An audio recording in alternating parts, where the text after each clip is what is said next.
My name is Andrew Taylor, and it's a great pleasure to welcome you to the second season of Stick With It. Last season we had the fantastic host, Mark Hoffmeyer. Without his tremendous work and the fantastic interviews and guests he had, we wouldn't be back for a second season. This season, some amazing guests. I'll invite you now to settle in, relax, and enjoy Stick With It.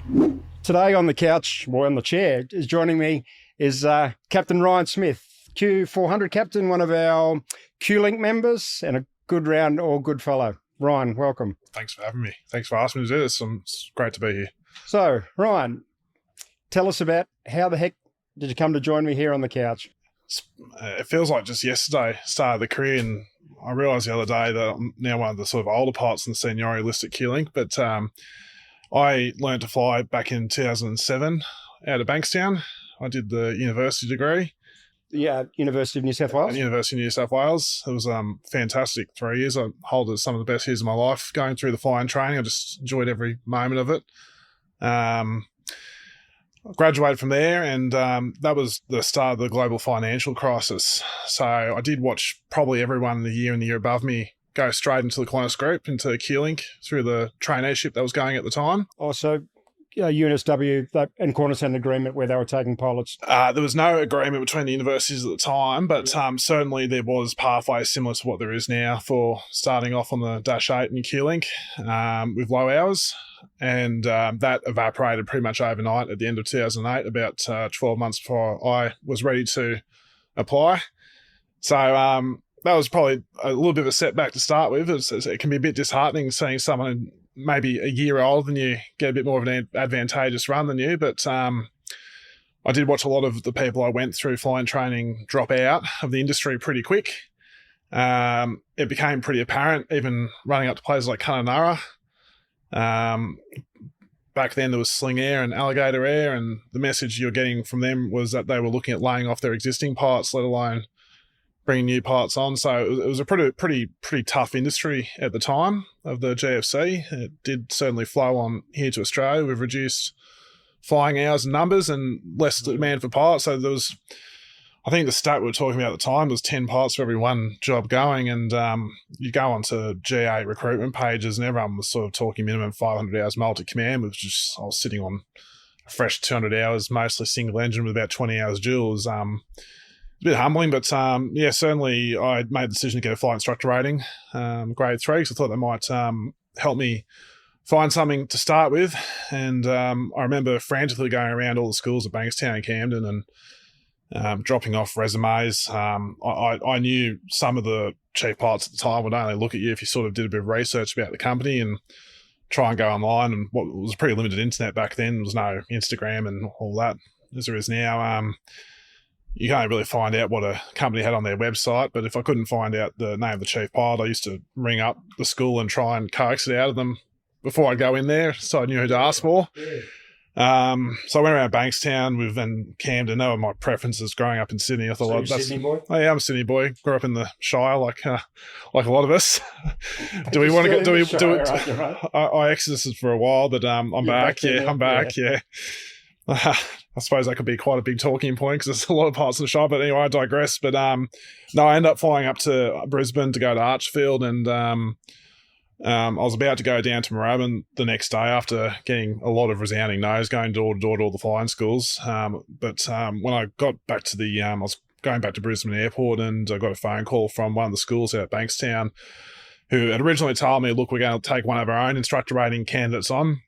But they changed their mind, like, to interview me. So I learned how tough a Red E deal is, and lost all my money for that flight to Melbourne and booked a last-minute flight to Sydney. That was hard to swallow, but yeah, flew out to Sydney and went and interviewed at 8 o'clock and started the job 30 minutes later. Fantastic. So first job in Sydney? Yeah, first job was in Sydney, which was unheard of. But look, I'm glad it was really tough to swallow my pride and put a suit on and walk into about 40 different places to be rejected again and again. But it paid off reasonably quickly just by going in there and showing them I really wanted to do the job. But I did a standards and proficiency check on an aeroplane never flown before, 172. About an hour and a half later, I've got given a little pilot operating handbook and told to read this. And never flown a high wing before, jumped in, did that. And then they said, okay, well, you've started now. And I had to sort of learn from there what to do. Fantastic. So now tell everybody, so now you're obviously a member of the AIPA committee, but you're a QLink 400 check-in trainer. Yeah, so look, I stayed in GA for another few years, instructing and flying ad hoc charter as well, and driving passengers from the city to the Bankstown to do charters. I sort of worked my way up to charter from doing that. What you had to do, mate. Doing what I had to do. Yeah. Trying to just enjoy the moment, I guess, but it was always in the back of my mind, would I ever make it to the airline? But yeah, you're right, I made it. Started in QLink. I was hired as a direct entry first officer in Sydney on the Dash 8 Q400. One of the first to be hired in quite some time, but the airline recovered. It took 4 years to recover from the GFC. So 2016, I started at QLink, Sydney base, and I was an FO in Sydney for 18 months. And then the blessing that I didn't realise at the time is I got so many hours in GA that I had an ATPL already when I started the company. So I got awarded a command after 18 months. Unheard of, isn't it? On the Dash 8, 2 and 300, yeah. Which, funny how at the time when I got that command, I was a bit disappointed it was on the Q400. Because that was the new aeroplane QLink had at the time, or reasonably new? Well, it was the aeroplane I was used to. Yeah. And it felt like I was going backwards, if that made sense, to a slower six-pack again from a glass cockpit. And I had the mentality when I went to that as, okay, I'll go get my command on that and bid back to the Q400 as soon as possible. But I ended up being on the 300 for 7.5 years. I enjoyed every moment of it. Went to Lord Howe Island for the first time. I became a training captain about 4 months after I was checked on as a captain. Really? So I was allowed to train UFOs before I could go to Lord Howe Island. Fantastic. I had a higher restriction than the training restriction. So the point of our chat today is, so QLink, the industry now, it's, as you said, so cyclic in 6, 7 and 8, was the end of the industry. Then it recovers. Then they hired. And we've just gone through a period where the QLink's now got rid of the 2 and 300s. So we've moved to a single flight to the Q400. So it's just the Q400. So now there was a delay over the last 12 months or so while they retrained all the internal pilots and moved them off the other fleets onto the Q400. The check and train department completely flooded trying to get that done, which I think anyone would find probably quite reasonable. It's a big operation, just doing differences. And that was an experienced workforce, so training their own people. Well, I was part of that process, so I got taken off the 300 and moved to the Q400 and back into the sim again and back to a ground school again. And you have to learn again. Even though I had flown the aeroplane before, it was readjusting again. It was almost like changing to a different company.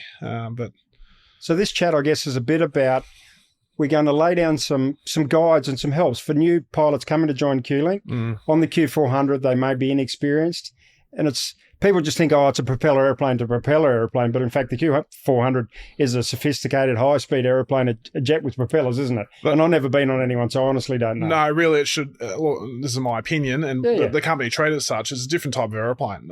CASA sees the Dash 8, 1, 2, and 3, and 400 as the same type on your license. Oh, really? But realistically, they're two different beasts. The 2 and 300 are very similar, apart from the size, but the Q400 flies and handles completely differently. So the 2 and 300, they were called a Dash 8, and now we call the Q400 the Q400. People don't call it a Dash 8 anymore, or do they? Whatever you want to call it. But yeah, the people who've been around for a while who say Dash 8 are probably referring to the 1, 2, and 300, and who say Q400 are probably referring to that as being acknowledging that it is a different airplane. And of course, I did some research for this, and the Q stands for quiet.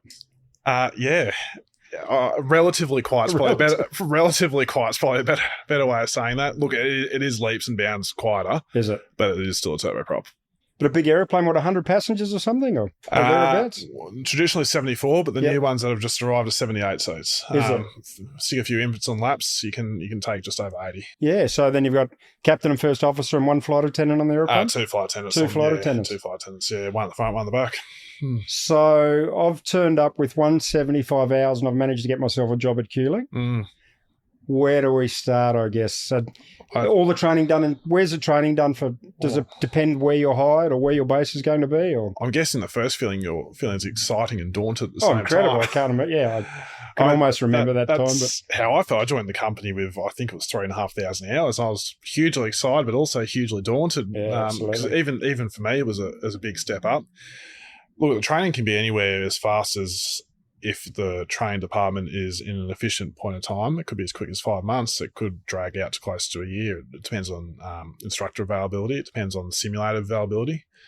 And the sims are in Brisbane at the moment? There's the simulators in Brisbane, and Yep. I'm informed there's one coming soon to Melbourne as well. So we'll have double the capacity in the near future, which is going to accelerate the pipeline quite nicely, I think. And when you start with QLink, is it day one you turn up at ground school, you're a QLink pilot, unlike some other places we go and do a type rating and then come back before they get hired?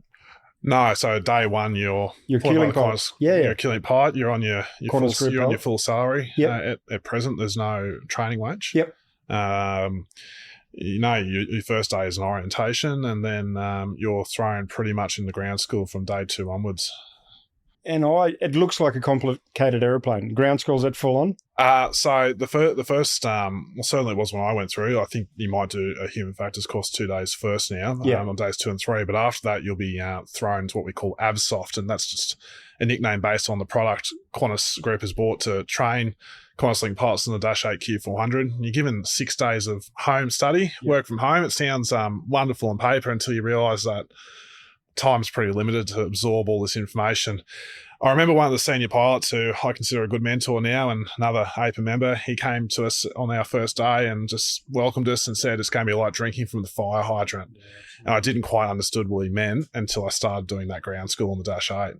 It was information overload, systems I was completely unfamiliar with, to a next level. And a lot of things that, having now flown the aeroplane, if I was to go back and sit in that ground school again, which I had the pleasure of doing when I came back to the Q400. I got to do the whole ground school again. Got to do the whole ground school again. Fantastic. And it made complete sense after actually being immersed in all these systems. But stuff that doesn't mean anything, like acronyms and stuff. Oh, the 13 levels of ground proximity warning system. I was sitting there thinking, do I need to memorize all these? But in practice, having the experience now, I just need to understand what it looks for, and I need to know what to do if it activates. But hugely overwhelming. My wife would attest to you that I was up at 5 a.m. most mornings and still up at 10 p.m. all day going, and on the days off going. But I guess that's up to the individual how much they want to put into it. There's no teacher standing behind you saying get back to work or you need to be up to here by then. It's adult self-directed learning, and it's really up to the individual how much they put into it and how much they get out of it. But certainly halfway through that course is a face-to-face instructional day where the ground instructor, which I actually was that instructor for about 7 years as well. Yeah. So I was a ground instructor QLink for a bit, and they'll take you through the pertinent points that you need to really make sure you know and make sure you understand it. And probably they'll provide a better explanation on the things that are hard to understand. Exam... and a million limitations and memory items and recalls and things like that. Well, they come next. So once you do your ground school, then you're thrown into the simulator pretty much straight away. And again, it's adult learning once again. No one's going to sit you down in a classroom and say you need to memorize this, and this standard. You're sort of given a briefing card before each sim of what is going to be covered, and you're expected to arrive with full preparation. And if you don't, that sim ride's going to be a lot harder for you than it probably should be. Yeah. But certainly, no, there's no one going to be necessarily holding your hand and making sure before you turn up to the sim building, which can be daunting for a lot of people, telling you and making sure that you have the required knowledge before you turn up. So there's a ground school component of it and fixed base sims or cockpit procedural trainer or something? Well, when I joined, our fixed base sim was a cardboard bomber, we called it, a cardboard cutout. But no switches or anything? No switches, but it's come a long way since then. So there's a multifunction train device up in Brisbane now, which is, for all intents and purposes, it looks like the Dash 8 simulator, but it doesn't move. Yeah. And there's I think there's between 3 and 5 sessions so in that as well. Yeah. Just basically running through flows. I can't think of a better term for it, even though it makes me cringe a little bit, but the company uses the term kinetic melody. That's something big words, I know. Kinetic melody. I don't even know what that. Okay. No, well, tell us what kinetic melody is. Let me do my best, Huck. Let me do my best. The one thing that you'll notice going from, say, a DA40 or a light aeroplane GA where you're flying single pilot is that you're driving the show, but when you're running in an airline pilot with another crew member, with cabin crew, ground staff doing pushback and baggage handling, the timing, what you do, things becomes very important. The timing where you flick certain switches and make certain calls and whatnot. And in those MFTD sims where you're in the fixed base trainer, that's a chance to practice getting the timing of everything correct before you move into the full flight simulator and have the added stress of trying to drive the aeroplane at the same time. And is a Dash 8 pilot flying, pilot monitoring, or is it captain, first officer on the ground, for example? So there's only one tiller on the Dash 8 for steering the aeroplane, which is on the left-hand side. So on the ground, it's captain and first officer to a certain extent, because the captain has to take the aeroplane out to the runway and take it back into the terminal. But once the aeroplane's lined up on the runway with the takeoff clearance, it becomes pilot flying, pilot monitoring. So generally on a duty where a duty that might go over 2 days with a hotel rest in between will have 8 sectors in it, and there'll be 4 sectors as pilot flying by the captain and 4 sectors pilot flying by the first officer. So the pre-flight that the FO does sets up the airplane where you go and do the walk around and liaise with the cabin and things like that, like the Boeing, unlike the Airbus where it swaps depending who's flying, who does what. So. Yeah, it's not culturally. It's more cultural rather than prescribed. Is it? I think the flight crew operating manual says as directed by captain. Yeah, okay. So certainly there's times I actually enjoy getting out of the airplane and certainly doing the walk around. Yeah. Generally for the first flight of the day, though, there's quite a fair few pre-flight preparation checks and system checks for the captain. That has to be done in the space of about 10 minutes. So generally, culturally, there'll be the first officer doing the walk around inspection while it happens, but any other turnaround, no, certainly it's... Just depends on what the weather's like or how you feel.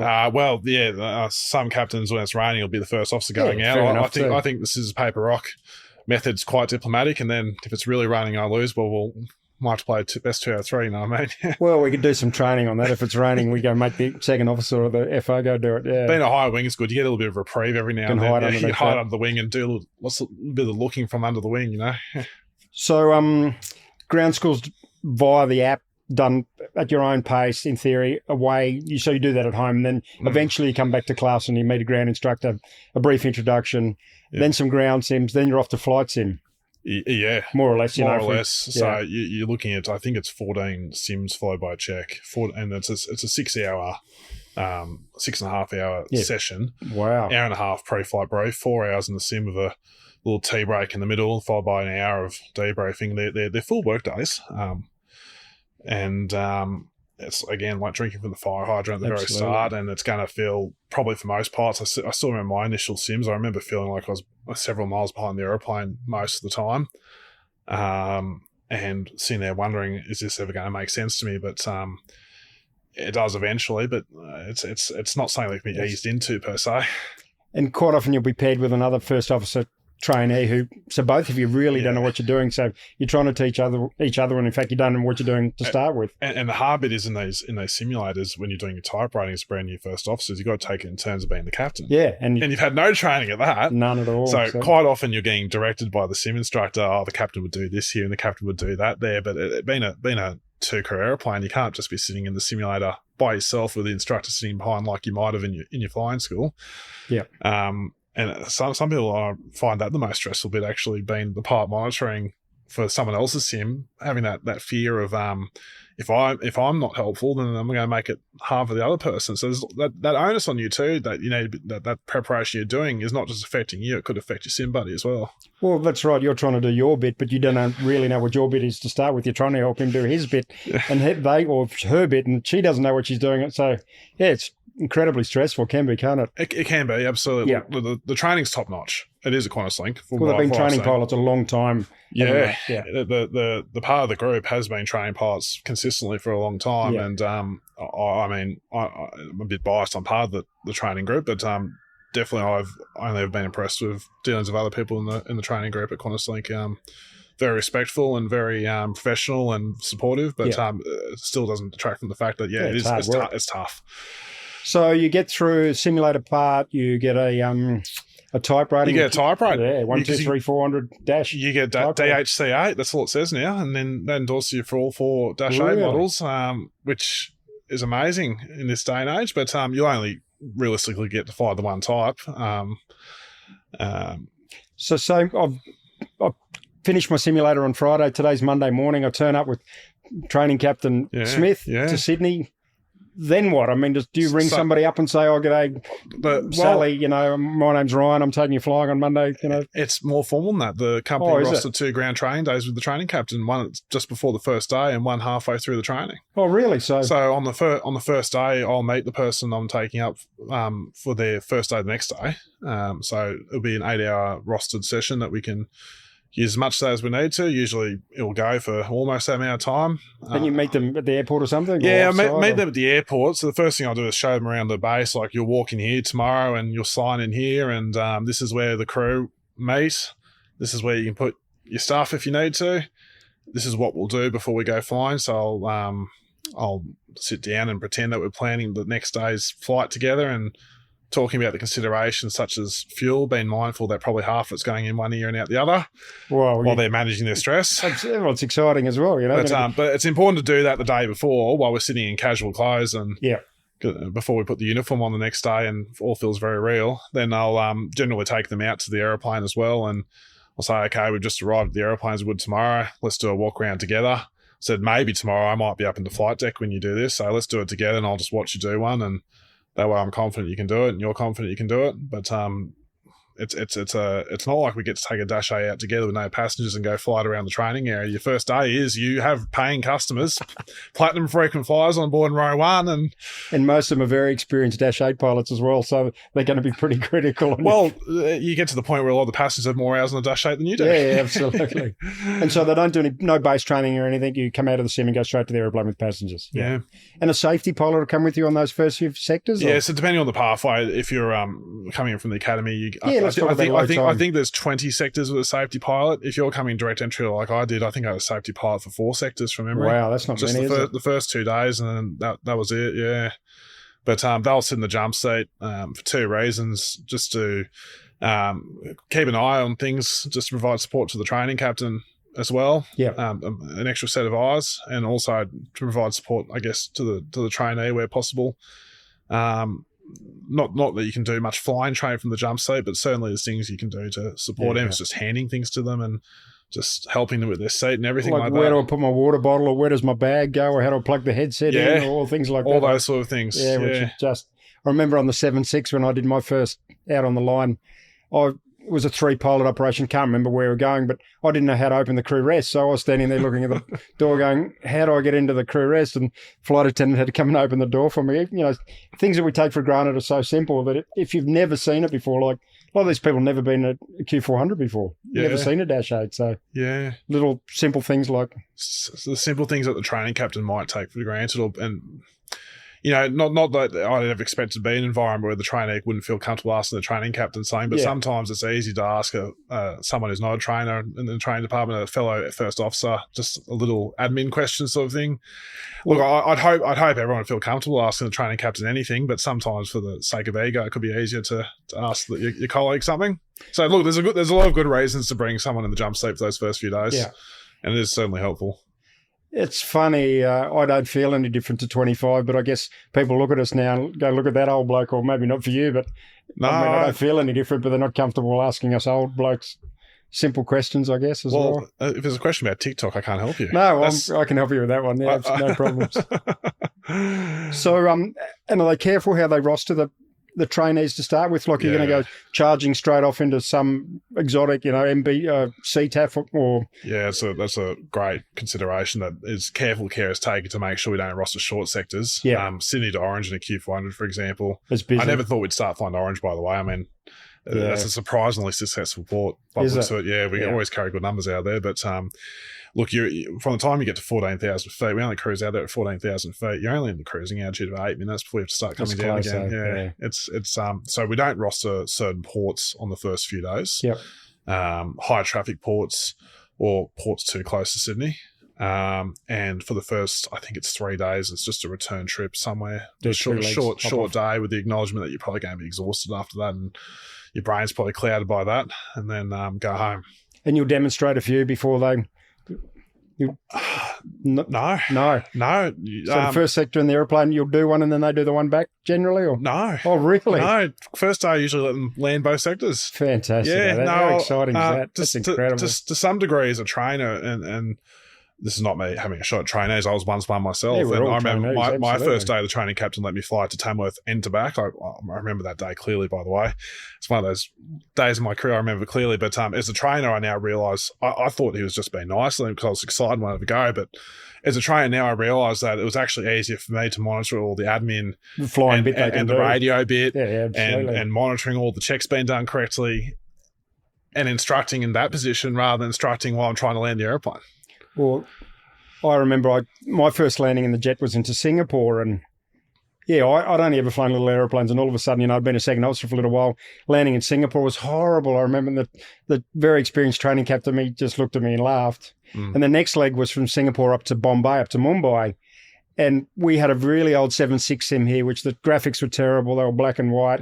Anyway, and going into Bombay, it was cloudy and hazy and horrible summer's day. And anyway, I got to the bottom of the approach and I looked up and it looked exactly like the old simulator because it was so hazy and miserable. Did a decent landing and that was it. That's what cured me. But, I thought I was never going to be able to do this. So, it doesn't matter what airplane it is. We all have the same feeling. I'm never, ever going to be able to do this, don't we? I can sympathise. I went to work on that first day of and that was back before we did ground training day before your first day. So you literally turned up and went flying. Literally turned up, shook hands and introduced to the training captains. And they would have been all pretty old as well. Well, we started boarding 40 minutes after that handshake. And you'd never seen the aeroplane flying with some old guy. No, but I remember coming to work that day thinking this is amazing. I'm going to be in a Dash 8 and controlled airspace with an autopilot. I'm going to look out the window and enjoy the view.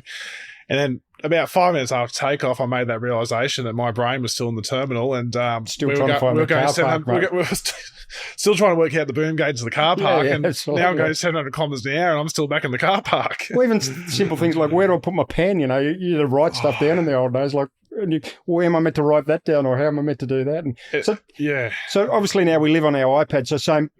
The Qantas group, we've gone to everything's app driven, the flight plan, all the NOTAMs and all the weather package and the tech log and all that's now on your iPad? Yeah, it is. And it's amazing. It's fantastic. And you use JEPs domestically? We use JEPs, yes, absolutely. So a lot of people would have gone up, done their instrument rating on DAPs. I was one of them. Yeah. Yeah, I was one of them. So I don't even know, were they still a thing, DAPs? Can you still... Yeah, you can still get them. They're on the Air Services website. You can probably get them out of the pilot shop out of Bankstown. Well, that's probably a thing. A lot of people haven't seen a Jeppesen chart before as well. Yeah, it took a bit of getting used to. All the information and how to fly, it's all still the same, but just looking at that piece of paper, it just looks a bit different. I wasn't as quick to interpret as I was the DAP. So it's probably not a bad idea, and I'm not certainly advocating that you need to go buy one before you start the Qantas group. But when you do start, you'll be given an iPad with all the JEPs. But it's probably a good idea to start. We can jump online and have a look at it. Just the difference between a set of DAPs compared to a set of JEPs. You can get them online, can you, the JEPs? I didn't know that. I reckon you can. I don't know. I know you can get the DAPs on the Air Services website. But I'm sure you can find one to have a look at. But certainly when you start QantasLink, you'll be issued an iPad on your first day, yep, which will have all the JEPs for all our approaches already loaded onto it. So what do you put in your nav bag? You've got your iPad, you take a water bottle to work, or they give us... That's about it. Yeah. Raincoat? No. How often do you break down? Do you take any overnight clothes with you when you're going on a day trip? All the outports have Qantas pajamas with amenities kit. I've used them twice in my 10 years here. Have you when you have broken down somewhere? When I've been unscheduled. Well, I've only broken down in an outport once and told there's going to be an unscheduled overnight. And the other one was a slot delay due to east-west runway ops in Sydney, and we just didn't have couldn't get back before curfew, so that was unscheduled. But no, all the outports have Qantas pajamas and amenities kit, and I'll tell you what, that's enough for a little 9-hour stay at the hotel. Have a sleep and come back to have work. A sleep and throw some deodorant on and come back. Have a shower and throw some deodorant on and back you come. Yeah. And if you're in an ideal world, do you get the same trainer for half your training or all your training or some of it? Or that'd be an ideal world, but the realistic answer is that it just depends, though. It depends on everything. Pilots have annual leave. Sometimes you need from the start, a new trainee needs a higher level of training captain for the first half of their training, and they're not always readily available on the base that you're learning to fly the Dash in. So when I started, certainly I did my first 3 days in Sydney because that's where, even though I was based there, that's where the specialist training captain was. But because I was direct entry, I only needed that specialist captain for eight sectors, whereas the academy pilots need them for 50 hours and 50 sectors. And I got shipped to Brisbane after my first 3 sectors, and I did all the rest of my training out of Brisbane base, which in itself was a wonderful experience, but certainly I didn't have the same training captain. And that wasn't a bad thing, in all honesty. I had a variety of different people showing me the same thing in a different way. Yeah, it's good, isn't it? I could try different things till I finally found the way I understood, even though we're all doing the same thing and achieving the same goal. Sometimes the way someone shows it to you, even though we're all showing each other the same thing, can sometimes click with you better. Yeah, absolutely. But Find somebody you like, or just explains it a little bit differently. And so, no, as a trainer, you might find yourself out of base doing your training. Yep. You might find your training captain's been shipped down. As a trainer, I've been shipped to Melbourne, shipped to Adelaide to do some training, out of base. and it's all a great experience. But certainly, though, for the first few days, the company really endeavours to keep the same trainer right at the very start. Yeah. And you do all your sectors and then a check and away you go, or do you come back into the sim during your training? Or no, you don't. The plan's not to go back into the Isn't sim. it? So once you're out of the sim, you go to your line flying and away you go. Go do your hours. There's a ground training day halfway through where we sit down and now that you've learned the airplane a bit more in more detail, go through a quick reference handbook, the QH items, and talk about dealing with malfunctions and whatnot. So we spend a whole day doing that. And then, you'll meet a training captain when your training's finished and your training captain's assess that you've reached the required standard. Then you'll be booked in for 8 sectors with a check captain. An 8-sector check? It's an 8-sector check, and it's usually an overnight duty as well. Mine certainly was. So I remember this is going back nine bit years ago, but it was 5 sectors on day one, followed by, I think it was a measly 9 hours in a hotel at Wagga Wagga after riding an ILS to the minima at Wagga Wagga. And then in the dark as well. Well, the check captain landed that one because there was the weather was below junior first officer minimas. Yeah. But I remember making the 100 above call, and what the DA, there's 220 feet above the ground, making the 100 foot above call still in cloud and thinking, oh, this is on my check line. I think we're going to go around here. We're going to end up here. What's going to happen here? Yeah. But no, we landed. It's a big couple of days, the check, but most people are ready for it. Yeah, absolutely. And you're a 2-striper to start with? Yeah, so depending on the pathway you come in with, you'll spend some time as a 2-striper. It'll be somewhere between 6 to 18 months. Okay. Limited in crosswind for landing, limited in low visibility and cloud-based for landing and takeoff. Just a few practical measures to reduce the risk of low experience, I guess, when you're first out on the line. Yeah. Because now that you're not going to be with a training captain, you find people who aren't used to teaching and training, and it's not their job description either. No. So just a few practical measures to lessen that likelihood of putting someone in a tougher position when they're on reduced experience.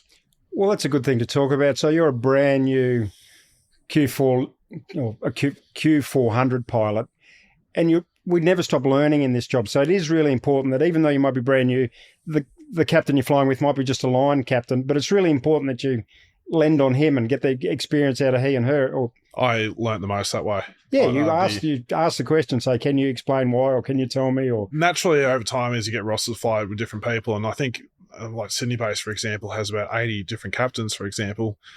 You'll see a variety of different operating styles, a variety of different... everyone's doing the same thing based on FCOM, but everyone's got their own style. Just like everyone wears clothes, but wear different styles. People operate... Well, you and I are wearing the same style, but... Yeah.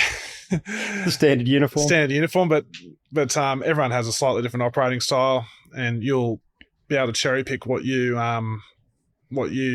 say is that person does a good job of that person does a good job of that, and it's not a bad idea to consider your time as a first officer, particularly in a job where you could be promoted as quick as 2 years. In my case, it was a little bit quicker, but between 2 and 4 years, you might be getting a promotion, to really treat that time as a first officer as an apprenticeship and not just be there for the ride every day.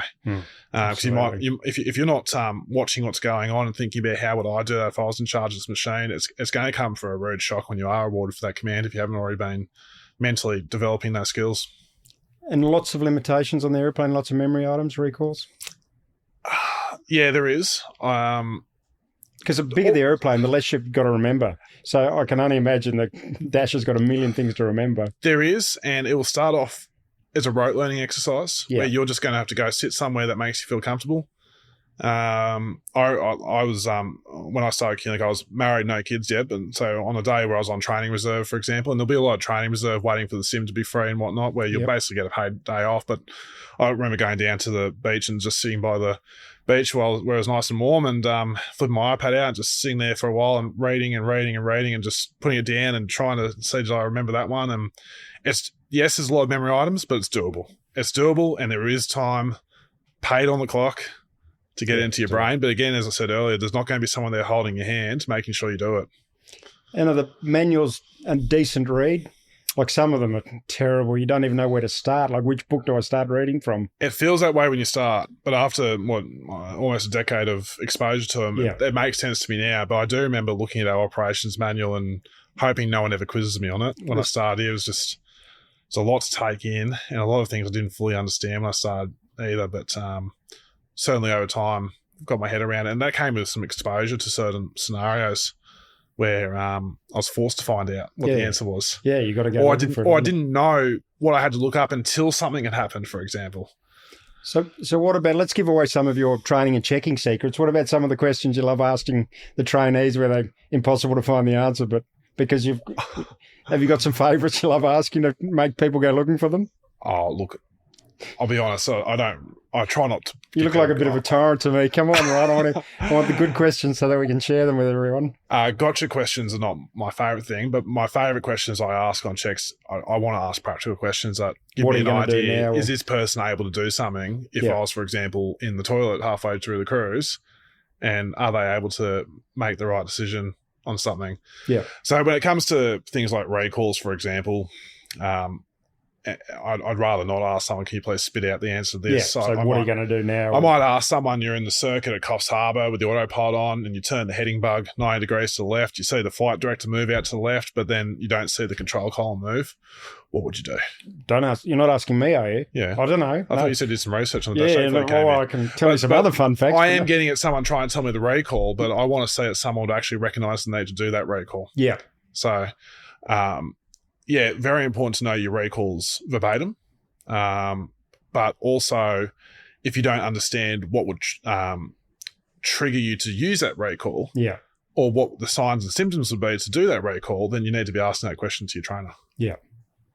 And what's a typical roster out of, say, Sydney look like? Is that flying 20 days a month or 15 days a month or? Per 28 days, you're looking probably anywhere between 9 and 10 days off. Yep. Probably a couple of reserves, and for the most part, most of our duties, there's a few. I think about the numbers are roughly, it's about 80% of duties are 2-day trips. Are they? So that's late into an outport and early out the next morning? For the most part, you're looking at getting to an outport around the 8 o'clock mark, and then back in a taxi at about 5:45 the next morning to arrive at 6 a.m. Yeah.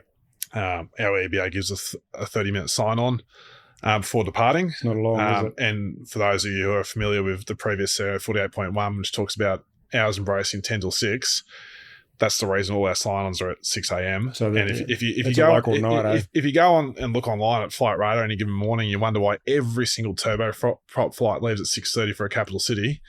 Well, that's the maths for you. That's a local night. That's the maths for you. Yeah. So that was tough when I started here. That rest isn't particularly huge, but certainly with experience, the thought capacity I need to do the job on any given day is a lot less than when I was in my first couple of months here. And it does get a lot easier, but I do remember flopping on the bed at these outports pretty early on and just being exhausted after a 5-sector day, but certainly it gets easier. But that's really important to make that point that it is stressful. You are very mentally and physically fatigued. The simple things that we take for granted aren't simple when you first start, are they? Like everything can be feeling incredibly overwhelming just to do the simple stuff. So you operate outside controlled airspace, into CTAFs, into narrow runways, into short runways. It's pretty diverse, or very diverse operation, really. It is a very diverse operation. 1 minute you're going into the busiest airport in the southern hemisphere at Sydney, and an hour and a half later you're somewhere like Port Macquarie, where sometimes there can be 8 Diamond Stars flying the circuit there. Sometimes half of them are on their second or third solo. They've got no idea which side of the circuit they're in to start with. They're struggling to make a radio call, which, again, I'm not judging. I've been there, done that. Absolutely. We've all been there, done that. But and it can be quite a you do, and the company's great. There's no pressure to achieve schedule before safety or anything. But as a professional pilot, it does weigh in the back of your mind that at some point we want to let these passengers off and keep our day going. But so I guess you don't come charging into the circuit at 300 knots anymore. Oh, no. Those days are gone. Those days are gone. Yeah. No, the company has limits on and expectations which are monitored by the aeroplane, that you have to achieve certain speeds by certain altitudes.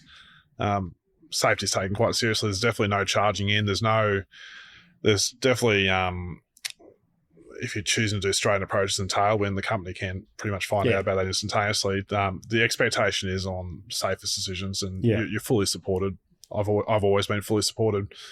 I found myself training a first officer, and it was their third day. We ended up in Bendigo in the Dash A300 a few years ago, and I think it was 6 Cessna 172s just arrived from Moorabbin, all in their first nav silo within 5 minutes of each other. And as a brand new first officer, didn't have that level of experience to fly the aeroplane, and just the SA and knowing with the SA, and I didn't have the SA to train them and bully my way into the circuit on the CTAF, and we end up having to hold over the top 4,000 feet above the CTAF for about 20 minutes. And I remember air traffic control coming on saying confirm ops normal. I said, yeah, the aeroplane's flying fine. Just can't get it. When we find a spot, we'll come in. But look, certainly, I've never had any concern of Qantas management not having my back on making a decision like that. It goes through a fair bit of extra fuel, but I've never been other than praised for making a decision like that. So it's a good culture in that sense. So why the Delta on the QLink call signs for the... Do you, this is before my time. Do you remember, I remember, and this is when I was learning to fly and doing my own commercial command building, but it used to be a Qantas call sign, and it'd be 490 Bravo if it was a 200, 490 Charlie if it was a 300, 490 Delta. I don't remember that. Was it? Yeah, look, I don't definitively know that's the answer, but that's what it was. Look, I don't have, this is my own hearing the rumours. There's rumours in aviation left, right and centre, but I believe the Delta's going to be dropped when we get rid of the rest of the sustaining fleet. Oh, so it'll just go to QLink. When we go to the Q500, it's just going to be QLink the flight number, and certainly Alliance and NJS on the A220s have adopted QLink as well, but it's just going to be QLink, and Qantas is the two call signs of the future. Good. And what about, so we've spoken about the ideal training path. You turn up on day one, ground school, ground sims, flight sims, get on fantastically with your trainer, have fantastic training, check out where you go flying. What happens when it doesn't go so well? I mean, the group is excellent at supporting us when training is not ideal. And it's always trained to minimum.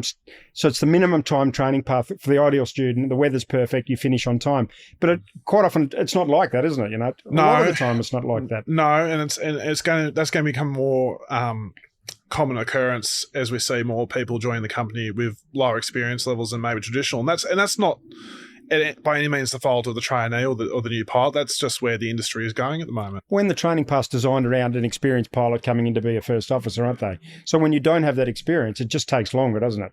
It does, but even now, the pathway for a direct entry pilot, I think, is 100 hours of line training, and for a trainee, there's an extra 25%. But there's the acknowledgement that is not going to service everybody. It's still 25% is not a lot, really, is it? I mean, as a business, you are designing a pathway where you're hoping maybe 70 to 80% will get through with the minimum numbers, and you're not wasting resources unnecessarily. But the only way to trigger an increase in training is to be told formally that you haven't met the standard by the required time. Yep. And I think the person who's going to put the most pressure and most disheartenment on them is themselves. Yeah, we're very harsh critics, aren't we? That the training captain is probably going to sit there repeating again and again, there's no need to be concerned. We call it an option B. There's an option A. You haven't met standard by a certain time. Option B can be issued at any time. It can be issued during the training. It can be issued after a check. It means you haven't reached standard by the required time. It doesn't mean you failed completely.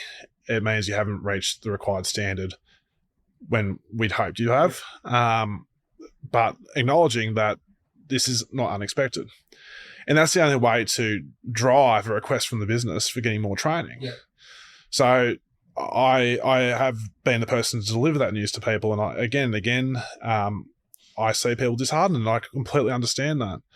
I think that just generally means that people really want to do their best and do as good as they can. I don't see it as a negative. I just remind them you'll get the extra training, and it's better that I tell you this now rather than after you check or after you've been checked to line. Yeah. You don't want to be coming back here after you've checked out. I've had that feedback from trainees where I've maybe stopped their training 3/4 of the way through and say, look, this is approach and landing. It's usually approach and landing for new first officers. Airplane's hard to land? It's not the easiest. Yeah, it looks hard to land. It's not the easiest. Sometimes I think I do all the things right and expecting it to graze on the runway, and I hear crunch and think, I just don't know what I did. But anyway. Can you teach someone or you can say, I do this, this, and this, and then it's up to them to work it out? Is there at this high, when this dings, you do this? The goal's to land safely. We're not looking for grazes. Yeah. You put it in the right spot. I'd rather see someone put it in the right spot at the safe speed, Yeah. rather than do something or manipulate the power in some way to try and gently kiss the runway. Roll one set of wheels on or something, right? Roll one set of wheels on. I've seen someone do that before, and do you want an applause or something? Yeah. The group would rather say safely delivered to the correct spot rather than gently kiss the runway. I think as pilots isn't culturally a desire to We love have a greaser. Yeah, absolutely. But certainly we're not looking for that. So no, I'm teaching safely to the correct spot. Yeah. So I guess then as a professional organisation, this is when things don't go quite right. This is where we're able to step in and offer some fantastic support. So AIPA welfare in the first instance, which is 24/7. If, something in your private life or, something's not going quite right, you pick up the phone and you get to speak to one of us guys and girls, professional, all sorts of support. So the QLink pilots who have issues with training, they ring up AIPA and they'll more than likely get to talk to you and you'll be able to, some assistance during their training, trying to get to the bottom of what's going on. Yeah, look, I'm whenever I've been approached, I'm always more than happy to help people through that scenario. 'Cause it's tough. You start thinking the worst when it happens. Absolutely. If you get an option B during your training, you start thinking, is my employment safe? You start feeling a bit disheartened. Will I ever get it? And just speaking to someone who knows how the company works, who's on your side, can be quite beneficial to try and work out, is what's happening to me the normal? Should I be too concerned? And usually I can steer people in the right direction to realise, look, this is completely fine. And then we can refer to people to our welfare services, as you know, which is completely confidential. The only feedback I've had from people for that is people who voluntarily told me, yes, I accessed AIPA welfare. Otherwise, I wouldn't know anything about it, being completely confidential. But the people who voluntarily told me, I spoke to AIPA welfare, so it was fantastic and really helpful. So, yeah, definitely as a union, those sort of services you'd rather not have to use. You'd rather just sail through your training. But certainly, if there is a setback or a mishap, speaking to us can be, with a friend in your corner if you notice. Yeah, especially somebody with such vast training experience, you'd know exactly where they're at, what some of the issues can be. Seen it all. Some cures. We do it all ourselves, don't we? All the time. We go, yeah, I've done that hundreds of times. Yep, seen it all. Seen it all as the pilot and seen it all as the trainer and the checker. Yeah. Yeah. So I guess some takeaways are, it's incredibly busy when you don't have a big foundation to start with. The ground school is incredibly complicated and stressful and busy and overwhelming. So it's each day at a time, isn't it? You just start at the beginning and get through each day. I mean, it feels like yesterday. I remember being a 17-year-old lad doing my, we call it GFPT back then, but it's an RPL now. And I remember going home and telling my parents, I don't think I'll ever be able to land an aeroplane. And now landing a 30-ton aeroplane day in, day out, but certainly even just I felt that several times through my career. But again, getting to QantasLink, it was like going back to my first initial circuits at Bankstown at the university, where I'd go away some days going, I don't think I'll ever be able to trust to do this myself. And I'm never going to do this. The advice I give is just stick with it. Yep. Just take each day.